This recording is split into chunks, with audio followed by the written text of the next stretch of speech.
Hey, beautiful friend, it's Marnie. Welcome back to Life is Delicious. I hope you had a great weekend. Today is Monday, and I'm adding this in as a bonus episode because it is Monday, February the 2nd, and I wanted to introduce a new segment on the podcast that'll come out at the beginning of every month for 2026. And coincidentally, today is also Groundhog Day, which in North America is the symbol of doing the same thing over and over again, and maybe quietly wondering if something will finally change someday. But just because it's Groundhog Day, it doesn't mean that you're meant to keep waking up and living your life on repeat. And that's precisely what this actual new segment is all about. Now, coincidentally, although it is Groundhog Day in North America, what's also interesting about this is that even though it's Groundhog Day in North America, long before Groundhog Day ever existed, cultures all over the world marked this exact moment of the year. February 2nd was known as Candlemas, a day that falls right at the midpoint between the winter solstice and the spring equinox. It was believed to be the moment when the light truly begins to return, not all at once, not dramatically, but subtly, day by day, little by little, with a quiet promise that change is already underway, even if you can't fully see it yet. So whether you're listening to this somewhere that celebrates Groundhog Day, or you found this episode months from now, in maybe June or July, stay with me because the meaning really does still hold. Because this episode really isn't about a date on the calendar. It's about honoring you right where you are and recognizing that you don't need to wait for a new season, a new year, or a new version of yourself to begin living differently. And that's why I've decided to introduce this new recurring segment here on Life is Delicious called Intentional Indulgences. So every single month at the beginning, we will revisit this idea together with different indulgences and seasonal indulgences that you can sprinkle into your everyday life. Not as rewards or escapes, but as intentional moments of pleasure, presence, and permission designed to add more joy, vitality, and aliveness to your days, no matter what season of life you're in. And just like Candlemas, slowly, over time, crack the door open just a little bit and let more light in. That's the whole point. I want to be very clear about what this is and what it's not. This is not about numbing out. It's not about escaping your life. It's not even about rewarding yourself only when you're exhausted, overwhelmed, or have earned it. This is about learning how to inhabit your life more fully every day on purpose.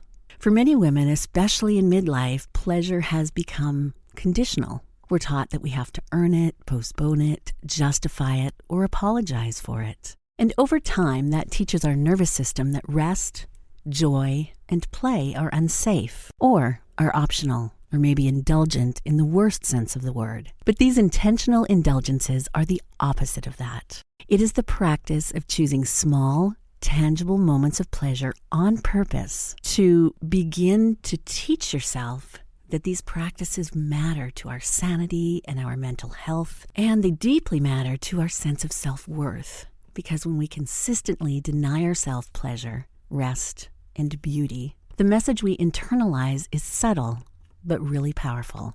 I come last. So what we want with these intentional indulgences is we want to interrupt that message. We want these indulgences to teach us that joy does not have to be earned, and that celebration can coexist with responsibility, and that tending to ourselves is not selfish. It's stabilizing and necessary. So each month, I'll offer you a menu of indulgences, not a to-do list, and you don't have to do all of them, and you certainly don't have to do any of them perfectly. Just choose one or two that feel nourishing to you and try and incorporate them into your life once a week. Think of it as a practice of agency, a way of saying, I get to choose how I meet my days, how I create my days, and ultimately, how I create my life. And over time, these small choices add up to something so much bigger. A life that feels more intentional, more present, and hopefully more delicious. So if you're ready to step into your life in a bigger way, then pop in those earbuds because you're not going to want to miss this. Welcome to this episode of Life is Delicious. I'm Marnie Martin, and I'm so glad you're here. And if this is your first time here, welcome to the Life is Delicious family. This podcast isn't about surviving midlife. It's about crafting your next chapter life, overflowing with purpose, joy, and delicious possibilities.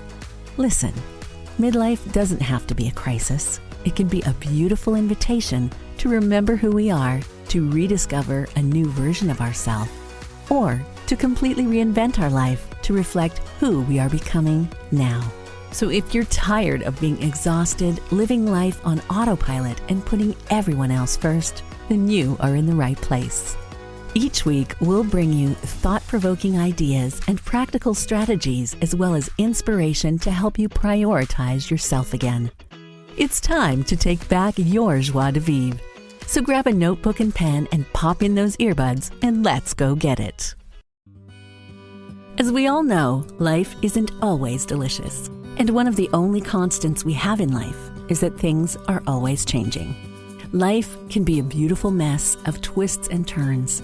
And as we grow through each unique season of life, our needs change, our goals change, our priorities change, and our responsibilities change.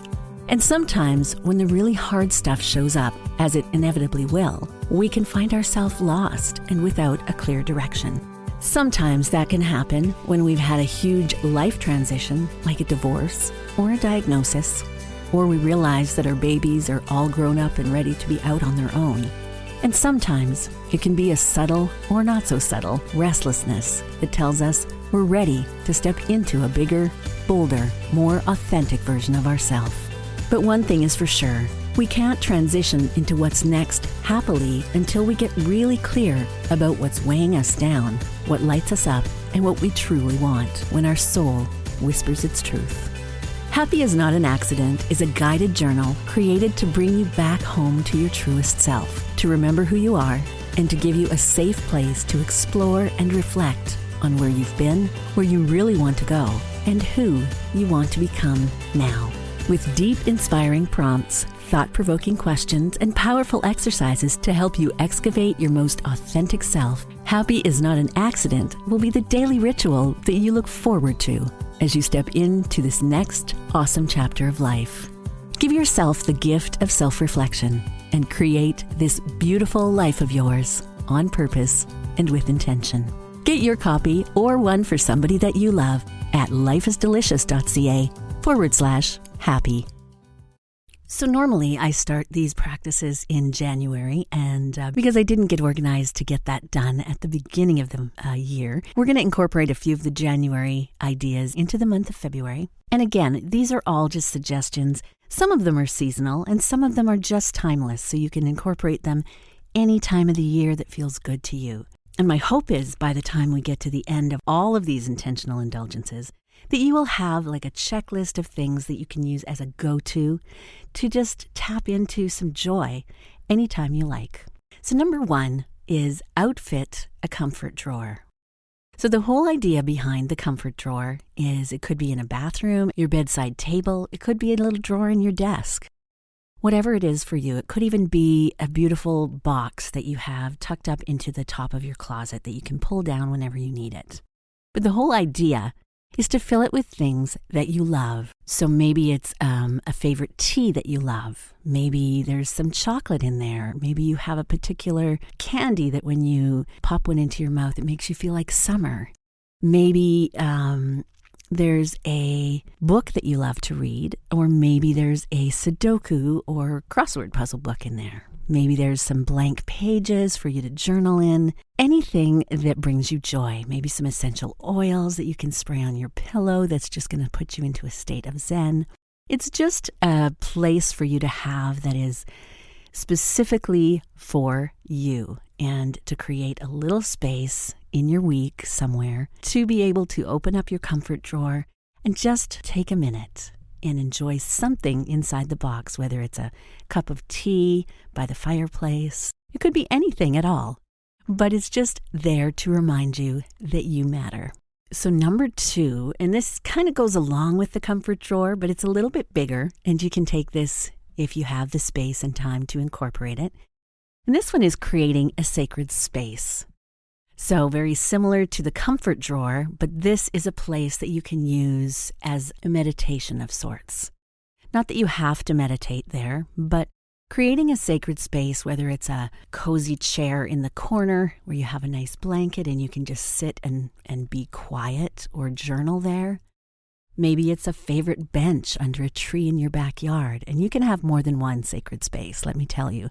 And especially with the seasonal ways that we have to work with the weather. Maybe you have an indoor sacred space and maybe you have an outdoor sacred space. Maybe it's a little part of the garage where you get to go out there and create something wonderful and use your hands. That's good too. There's no rules and there's no way to get this wrong.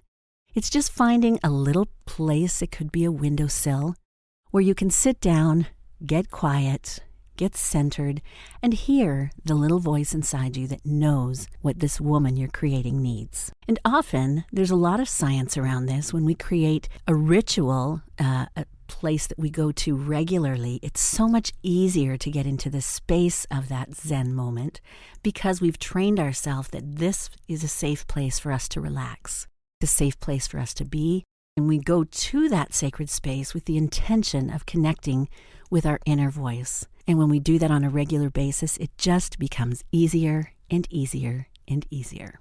So number 3 is one of my favorites, and I have been doing this since I was a young woman as well.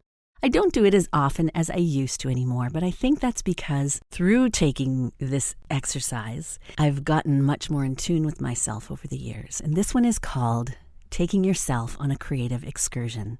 And we've talked about this on previous episodes, but the creative excursion is just one step above the comfort drawer in the sacred space. It's making time. Once a week is ideal.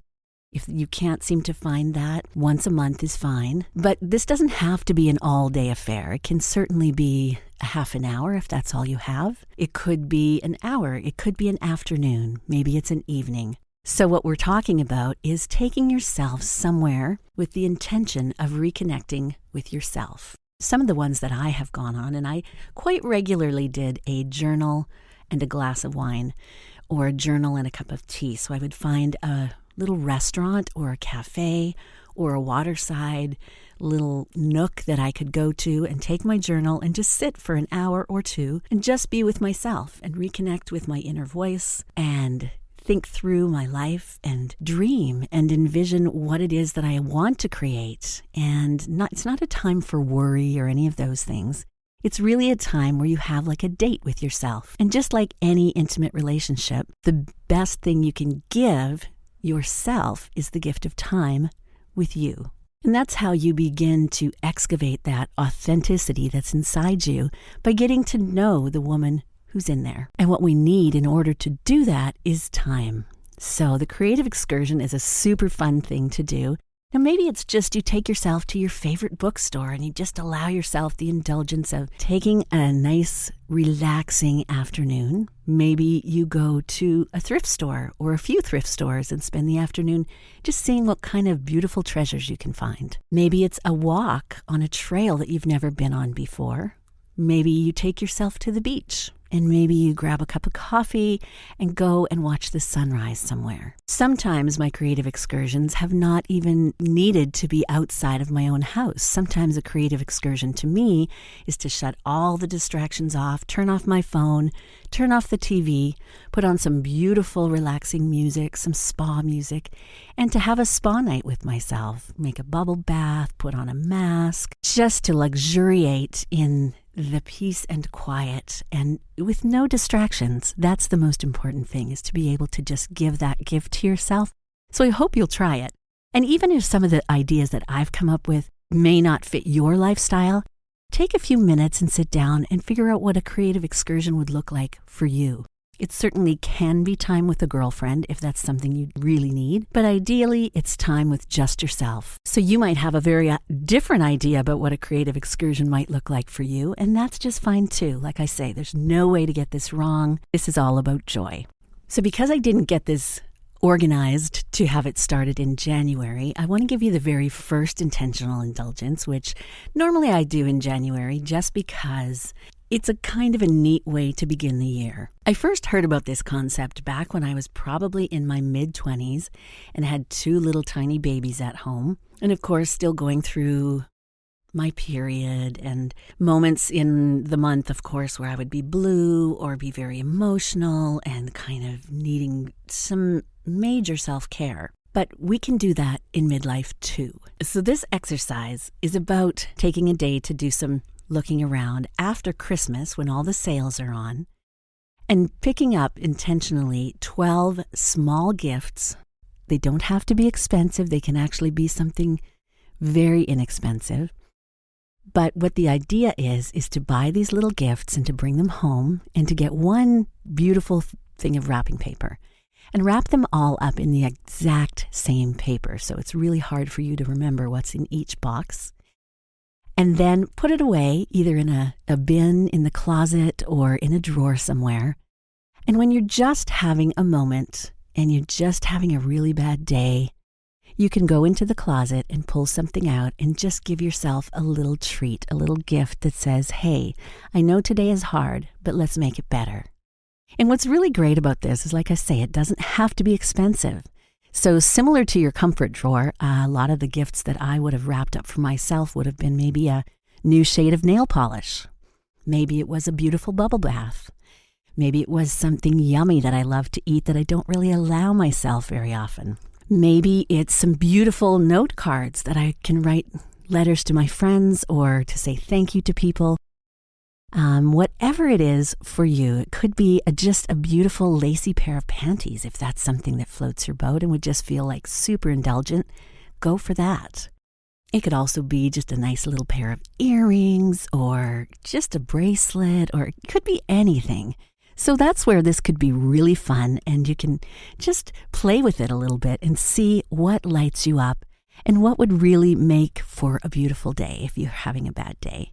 And the objective of this is just to surprise yourself. And what's fun about it is as you go through the latter parts of the year, you actually do forget what's in every box. And so it really truly is like this lovely surprise. I know for myself, I was always like, oh my gosh, I totally forgot I bought that. That's awesome. And it just, made my day. And why not? So this next one is also something I probably would put into January if you wanted to get a good deal on it. But if that's not always the case, or the most important thing, you can also do this in February, and it's awesome. So you go to a garden shop and try and find some bulbs that you can force. And there are so many beautiful ones. There's hyacinth.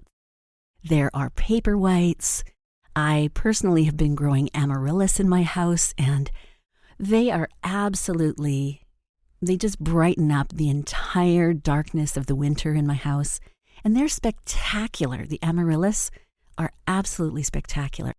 I like to keep fresh flowers in my house all year long, and I don't do it as often in, the darker winter months, but that's when we need it the most sometimes. So that's where also we lean into this next one, and it is buying flowers either for your kitchen, which can cost $5 to $10. It doesn't have to be a big monstrosity of a bouquet. But what I have done for myself a few times is I'll go and get maybe 5 or 7 beautiful Gerbera daisies, and I take 1 or 2 and put them in a vase in each room of my house. So maybe 2 are on my kitchen windowsill, and maybe I put 2 in the bathroom, and then maybe 2 beside my bed, or 2 or 3 beside my bed.